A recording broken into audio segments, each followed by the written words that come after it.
प्यारे देशवासियों, नमस्कार।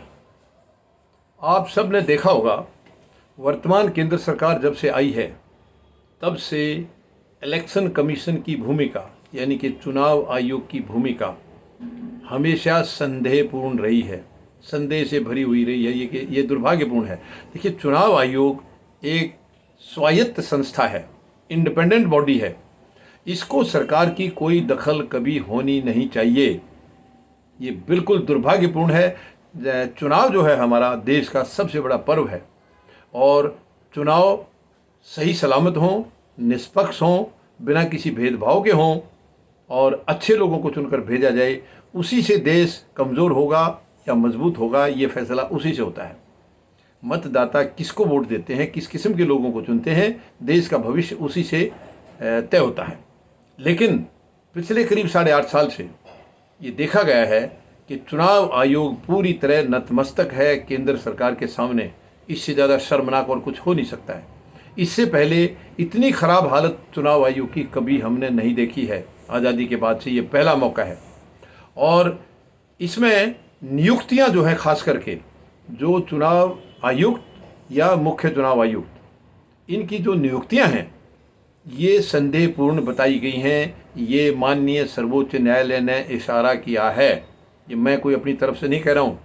माननीय सर्वोच्च न्यायालय में एक सुनवाई चल रही है इनकी नियुक्तियों के बारे में और संविधान पीठ इसकी जो है सुनवाई कर रही है। के.एम. जोसेफ साहब हैं, हमारे जस्टिस के.एम. जोसेफ, उनकी अध्यक्षता में 5 जजों की बेंच है ये, जिसके अंदर अजय रस्तोगी साहब हैं, अनिरुद्ध बोस हैं, ऋषिकेश रॉय हैं और सी.टी. रवि कुमार हैं। ये 5 जजों की संविधान बेंच इसके ऊपर सुनवाई कर रही है और इसी दौरान में, सुनवाई शुरू होने के दौरान में ही, एक अरुण गोयल की नियुक्ति की गई है चुनाव आयुक्त के तौर पर।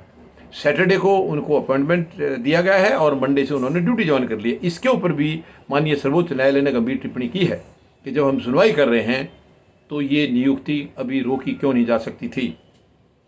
पूरी सुनवाई होने तक ये रोका जा सकता था, इसके बाद नियुक्ति देनी चाहिए थी। और आखिर में माननीय सर्वोच्च न्यायालय ने यानी संविधान पीठ ने सरकार से वो फाइल मांगी है, इनकी जो नियुक्ति की गई है अरुण गोयल की, उसकी फाइल मांगी है। क्या ये नियुक्ति सही है?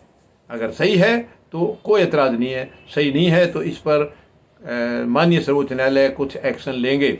और माननीय सर्वोच्च न्यायालय ने ये टिप्पणी भी की है कि जब भी मुख्य चुनाव आयुक्त या चुनाव आयुक्तों का जब भी उनकी नियुक्ति होती है तो उसमें ये मुख्य न्यायाधीश हमारे भारत के, वो भी उस कमेटी का हिस्सा होने चाहिए जो इनका चयन करती है। ये बहुत बड़ी टिप्पणी है, बहुत बड़ी बात कही है, बहुत बड़ा बयान है माननीय सर्वोच्च न्यायालय का। आज सरकार बिल्कुल गुलामी की तरफ जा रही है। सरकार केवल जिसका 1-1.5 साल रह जाता है, ऐसे अपने जो मनपसंद लोगों को चुनाव आयुक्त या मुख्य आयुक्त नियुक्त करती है ताकि 1-1.5 साल के बाद में वो रिटायर हो जाएंगे।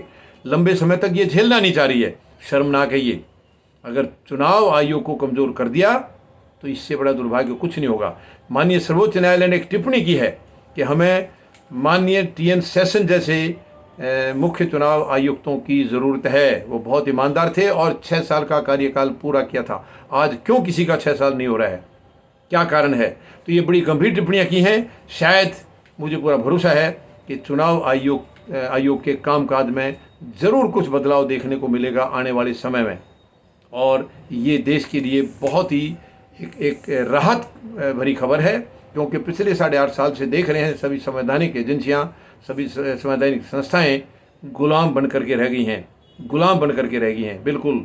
यानी टी.एन. सेशन साहब ने ये बता दिया था देश को कि चुनाव आयोग की क्या शक्तियां हैं, क्या उनकी ताकत हैं और वैसे ही अधिकारियों को वहाँ पर नियुक्त करने की ज़रूरत है।